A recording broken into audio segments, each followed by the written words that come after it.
L'actualité est aussi judiciaire. Demain, une femme accusée de maltraitance sur son bébé comparaîtra devant le tribunal correctionnel de Rennes. L'affaire remonte à 2015. À l'époque, des médecins avaient diagnostiqué un syndrome de bébé secoué. Vanessa Keruel nie catégoriquement les faits. Elle a depuis créé une association pour défendre les parents qui s'estiment accusés à tort de maltraitance. Catherine Carlier et Bruno Van Wassenov l'ont rencontré. Reportage. Ah, t'as vu? C'était tête. Un moment de complicité entre Ilan, qui est né fin 2014, et sa maman, qui ressort rarement cet album de photos, car ça demeure douloureux. Oui, et là Quand je vois cet album, maintenant, je ne vois plus que sa tête. Je me rends compte que sa tête était très grosse et qu'on n'a rien vu. Et dans cet album, il y a de sa naissance à ses 6 semaines. Et après, on recommence à partir de juin-juillet 2015. Il manque 3 mois. En février 2015, les parents vont aux urgences consulter car leur bébé a de la fièvre. Les médecins s'inquiètent alors de son périmètre crânien et d'un liquide anormalement présent autour du cerveau. Le soupçon de maltraitance s'est installé. On le comprend à partir du moment où on fait le scanner et qu'on nous annonce qu'il y a des hématomes sous-duraux.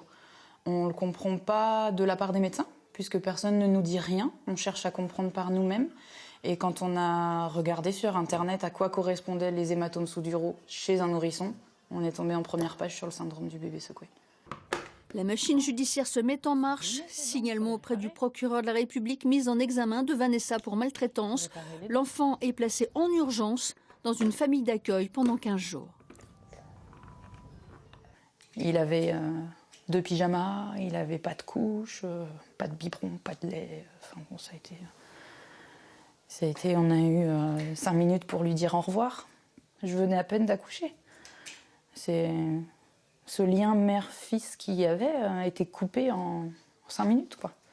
Je suis restée 24 heures sur 24 à l'hôpital avec lui. Je ne l'ai jamais quitté. Je ne l'avais jamais quitté du moment où il était sorti de mon ventre à ce moment-là. Et ça a été un véritable coup de poignard, quoi. Ce n'est qu'en juillet que toute la famille sera autorisée à revivre ensemble. L'enfant souffre en fait d'hydrocéphalie, une maladie rare, souvent héréditaire et qui pourrait expliquer une partie de ses symptômes. Vanessa attend maintenant son procès.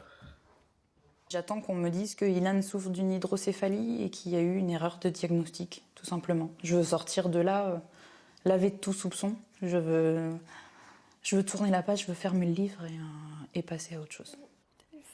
Elle a créé une association Adikia pour défendre les personnes qui s'estiment comme elle accusées à tort de maltraitance. Adikia qui veut dire injustice en grec.